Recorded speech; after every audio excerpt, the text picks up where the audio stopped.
of the Shastras. In this way, one should worship the Supreme Personality of Godhead.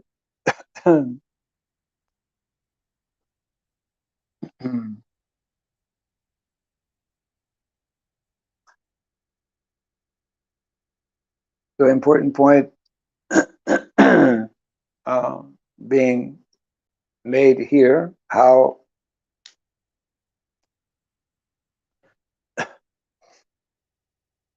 especially in this age of Kali, the Yuga Dharma, which is referred to in various Vedic literatures, including the Srimad Bhagavatam, as quoted by Srila Prabhupada here, the 12th canto, is the Sankirtan movement, which is primarily based on the chanting of the holy name and the cultivation of Krishna consciousness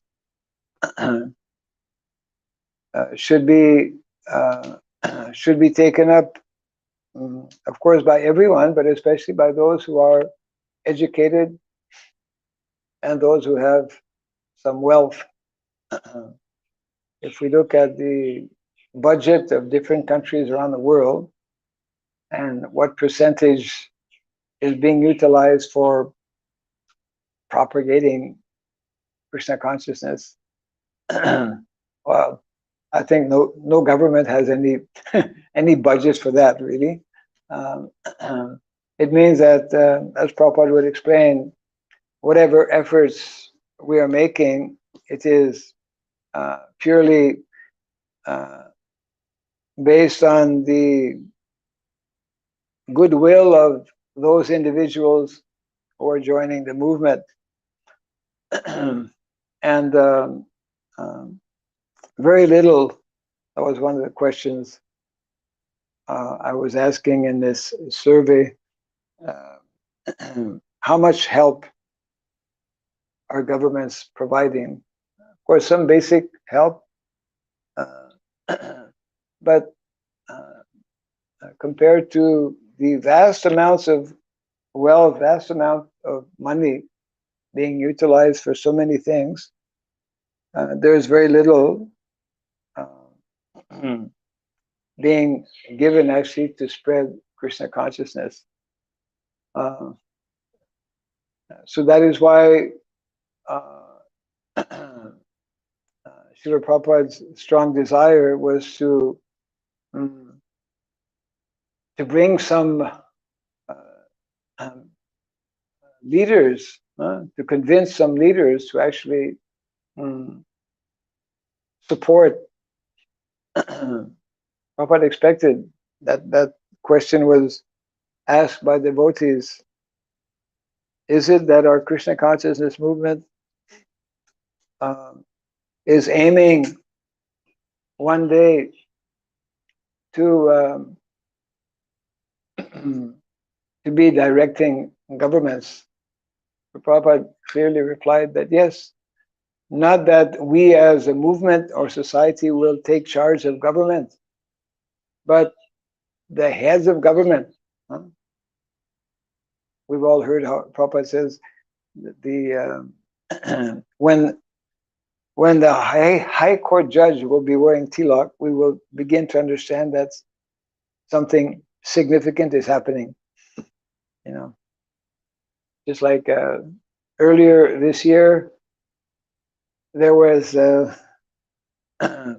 installation of the very big murti of Ramanujacharya. Srila Ramanujacharya is 1,000th anniversary. And one of the Swamis, who was Ramanuja follower, made this huge, it's in Hyderabad, huge, I don't know, 30 feet, 50 feet, something like that, huge. And invited the Prime Minister of India, Narendra Modi. And so they had a whole very elaborate ceremony and whatnot. And everyone there, including Narendra Modi, was wearing tilak. it was like, it was wonderful to see president of a nation. Just like recently also in Ujjain, the devotees invited the chief minister for some program in the temple. So he came with his entourage, assistants and this and that, and ministers of different.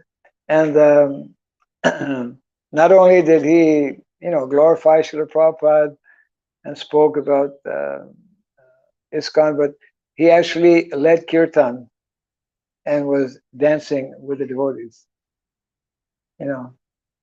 Similar thing happened in Tripura, maybe last year or the year before, with Bhakti Purushottam Maharaj, because it's all based on relationship. If you have good relationship, and India is especially that place where, although there's so much, we could say, people have adopted so many Western ways, still the basic foundation in India especially, Vedic culture is not far away. For that matter, not only India, but actually all the Asian countries, especially Indonesia. Indonesia is, to this day, still culturally a Vedic culture. National religion is Islam, but the national culture is actually Vedic culture. I mean, we may not advertise that as such, but the fact is that the Vedic culture is still very much embedded. For example, they have an educational system that is, we could say, parallel to Gurukul, Pondok Pesantren. Pondok Pesantren is, because that was my research also a few years back, and it's amazing how, they have thousands, I don't know how many thousands, they have so many Pondok Pesantren all over Indonesia, no? Thousands. Yeah. Thousands. And one of those, because I had to select three Pondok Pesantren. Pondok means actually like Gurukula, Kula, place, Pondok. Pesantren means those who are like students, Gurukul students, Pondok Pesantren. And they also have their, what is called Kiai. The Kiai is the Guru, is the Swami, he's the head, I have to listen to him. And he stays with he's there, one Pondok Pesantren, which was part of my study, they had 3,000 students. 3,000 students. And, they have a nice habit also, those who have joined after some time, they will get up, it's part of their sadhana, maybe at 1 o'clock, and they'll chant japa. They have beads, they have many wonderful practices. I mean, it was like, for me to visit, the Pondok Pesantren was like visiting Gurukula. Because, I sent our Surya Lochan Prabhu to India. I couldn't come to India at that time. And he surveyed like 3 Pondok Pesantren. One of them was in Sringeri, South India, which is one of the most traditional Gurukulas, and the teachers are staying in the ashram with the students, and they're all focused. The teachers, not only they're teaching, just like yesterday we were discussing, teachers also are learning. Vedic culture, that nice expression is there. Life is education, and education is life. Life is education, education is life. So one, we never finish cultivating knowledge, right? So in Sringeri, I remember in some of the interviews that were taken, the teacher, maybe the head of the Gurukul, was telling that, yes, I'm teaching this subject, that subject, and I'm also learning this subject, parallel to them. So Vedic culture is we can say remnants of the Vedic culture is still present. And Prabhupada in one lecture was mentioning how my understanding is that this Vedic culture was all over the world. And there are so many evidences to that as well, including in faraway countries like Russia. Russia is quite far from India. I mean, so is South America. But there are just like our devotees, Siberia.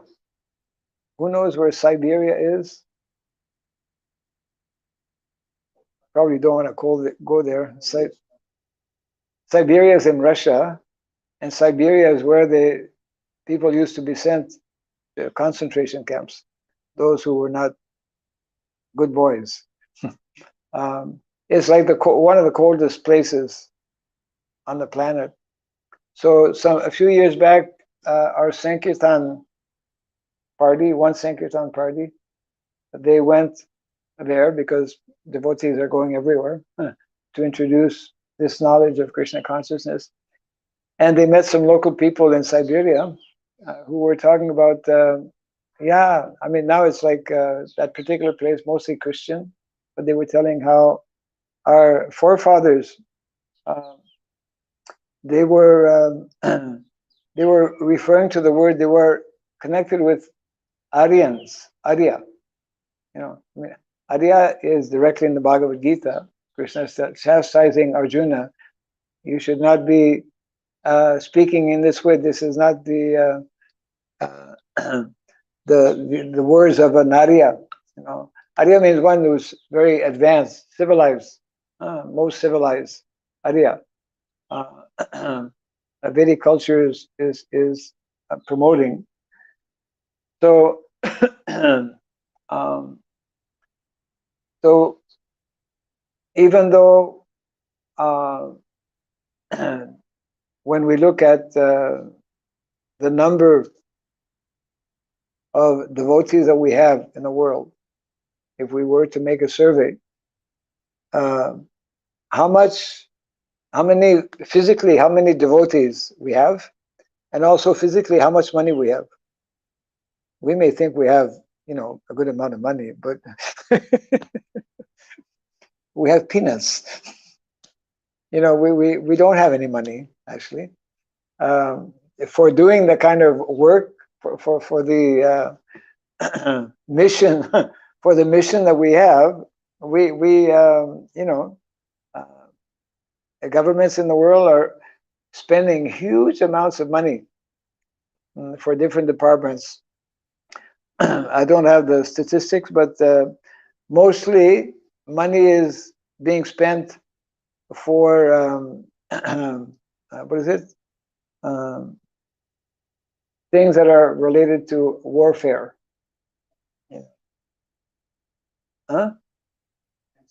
Defense, Defense Department, defense, security, huge amounts of money, and huge amount of money for research also.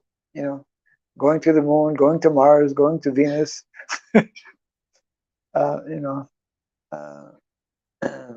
They recently, because of their advancement, they can get pictures from different planets somehow, because they have all kinds of satellites floating in the sky, and they were telling that, my God, already, I don't know if it's Saturn or one, already they're noticing some plastic bags there. Not only we have plastic bags, it means pollution. Uh, uh, so this point is being made here by Srila Prabhupada. When we don't properly utilize our good intelligence, majority of educated people in India, well, I'll rephrase that. Not the majority of educated people in India, but a large percentage of educated people in India are not in India, isn't it? Since so many decades, that started during Prabhupada's time. Prabhupada uh, was wanting to leave India on the order of his Guru Maharaj, Srila Bhaktisiddhanta Saraswati Thakur, to preach the message. And somebody was telling me recently how Prabhupada was always looking for different opportunities. I mean, this point that being made here, like he started his League of Devotees, mainly that was attracting educated youth. But at that time, the educated youth in India were not ready, like, to fully commit themselves. And but he was trying in different ways, and then he met. How is it? Somehow he was introduced to someone whose one member in the family had died or something, and Prabhupada would give lectures in different ways, and he was, even though he was still in householder life, he was like uh, being recognized as like a saintly person, one who could give nice presentations. So at one particular time, he met one lady who is someone who is saying that she was feeling very bad because her son was in America, and something happened in the family. Prabhupada came to know that he has a son in America. His name was Agarwal, and Prabhupada took his name, and that's how he got sponsorship also. You know, so a very important point regarding often Prabhupada also, just like Prabhupada himself would sometimes, in the early days of the movement, he would go to some um, different universities. Devotees would arrange for him to give a talk at the university, because Prabhupada knew that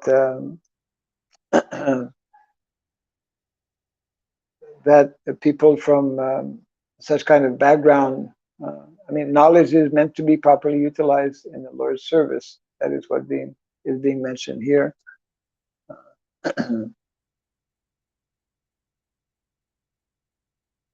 So,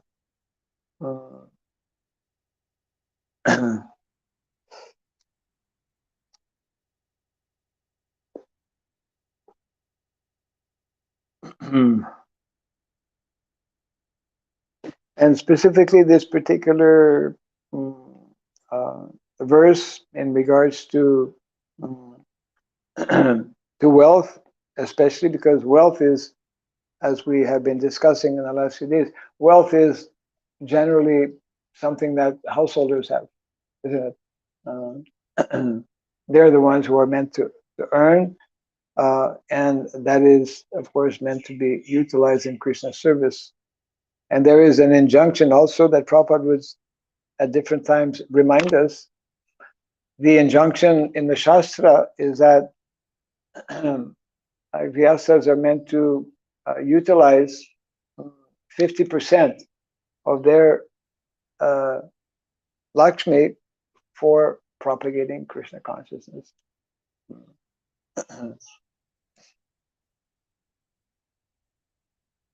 So, and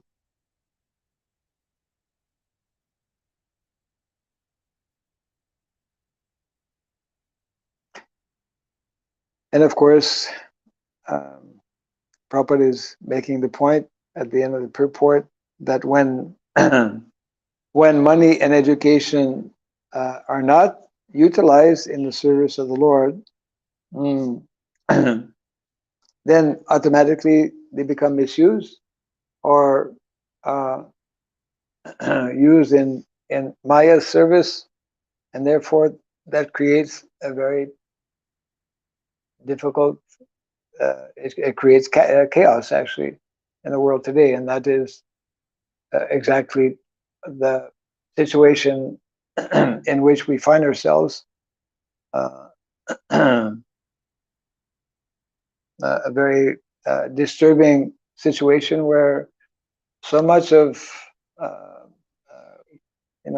good brains. Prabhupada is referring so many people in the educational field, so many people in the political field, so many uh, scientists, because they're not cultivating or having this knowledge, then their activities are creating major disturbances within society. Mhm.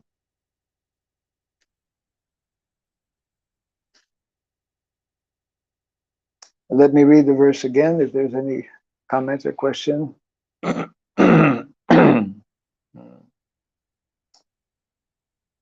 When one is enriched with wealth and knowledge which are under his full control and by means of which he can perform yajna or please the Supreme Personality of Godhead, one must perform sacrifices, offering oblations to the fire according to the directions of the Shastras.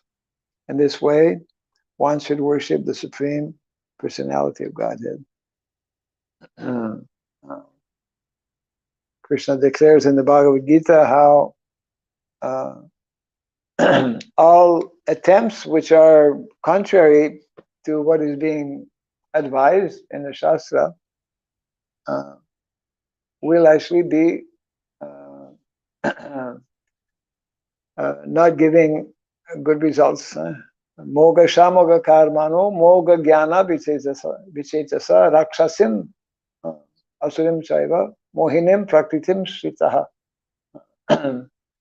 This verse very nicely explaining that those who take shelter of the Mohini Prakriti, external energy of the Lord, then all of their attempts, all of their activities, all of their desires, all of their knowledge, everything will will be baffled, and the end result will be undesirable. Yeah. Any thoughts or comments on this?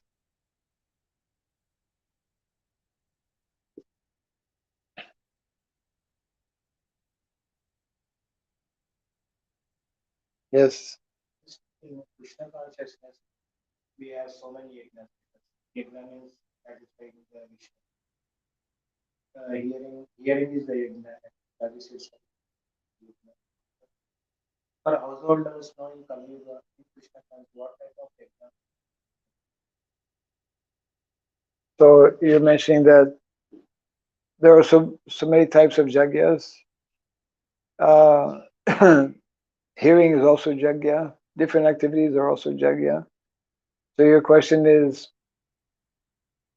in Krishna consciousness, which jagya is most important?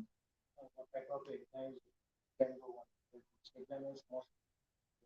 Yajna means yajna pula is there. Well, generally when we say jagya, we mean fire sacrifice, homa, jagya. So your question is, Already we have yajnas. why? Hearing and chanting is something. But here particularly yajna means sacrifice. putting fire in it. So what does it mean?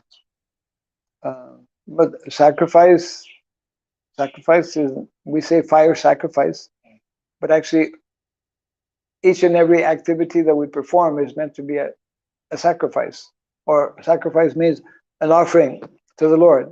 Sam siddhi haritoshanam, the perfection of everything, perfection of life, perfection of all activity. Haritoshanam is to please Hari, is to please the Supreme Lord. So everything, just like our prescribed duties, also is yajna. Our different activities, and of course, what Prabhupada is underlying here is that in Kali Yuga, especially, the underlying yajna for everyone is the Sankirtan yajna. But within Sankirtan yajna doesn't mean only chanting Hare Krishna. Sankirtan yajna means everything, all different activities. Of course, special emphasis, not to minimize in any way, because it is a yuga dharma, the chanting of the holy name. But Sankirtan yajna is not limited only to the chanting of the holy name. Although in Kali Yuga, that is the basis or the most important activity.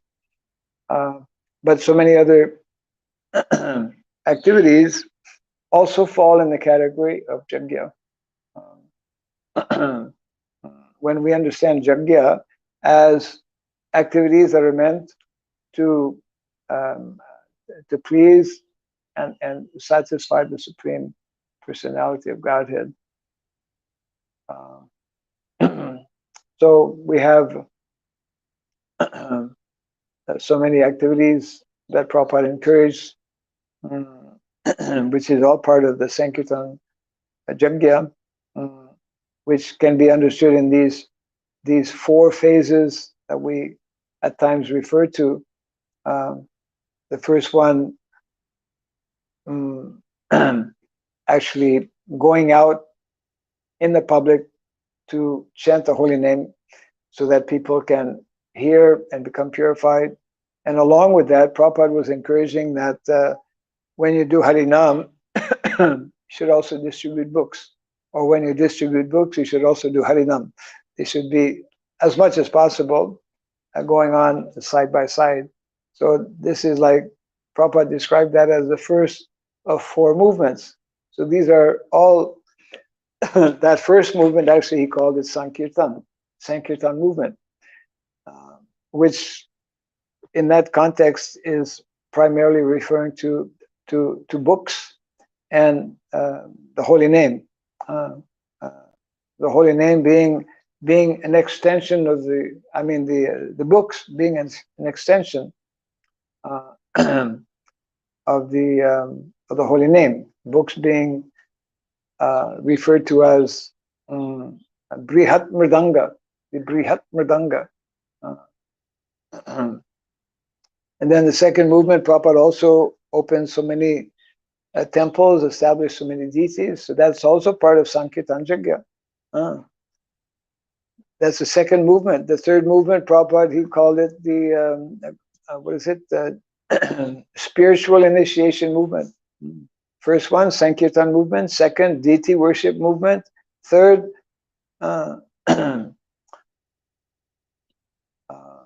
spiritual initiation movement. And the fourth he called classless society movement, which is Varnasrama, establishing Varnasrama.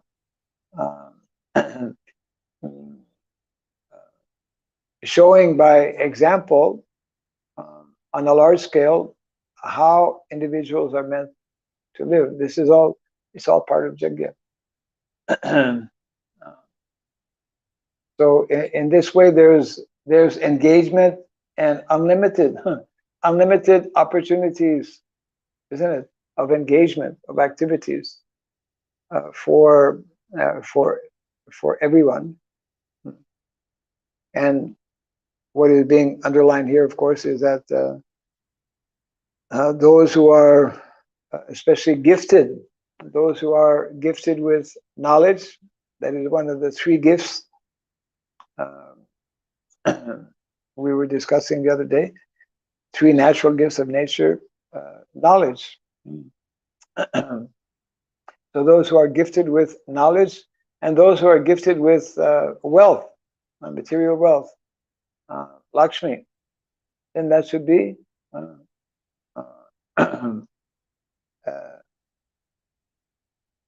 engaged in the service of the Lord.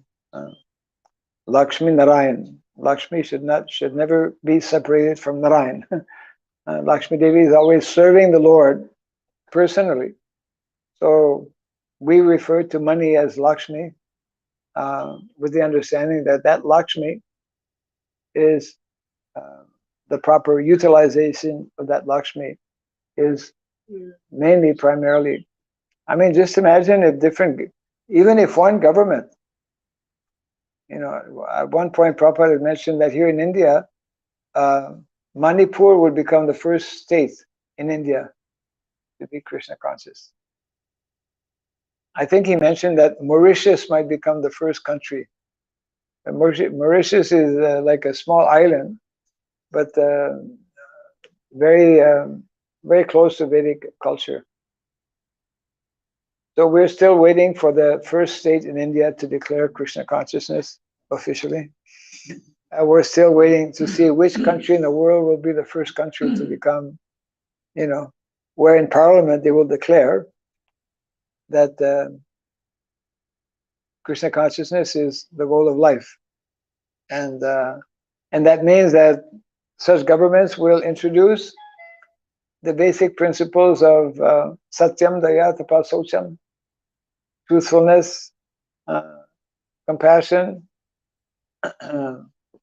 tapasya, austerity, and then cleanliness, by introducing these 4 rules and regulations.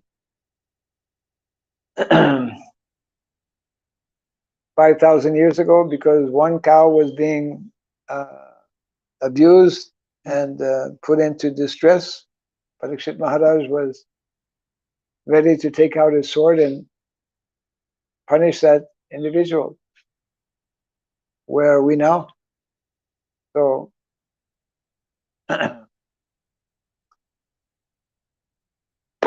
any other?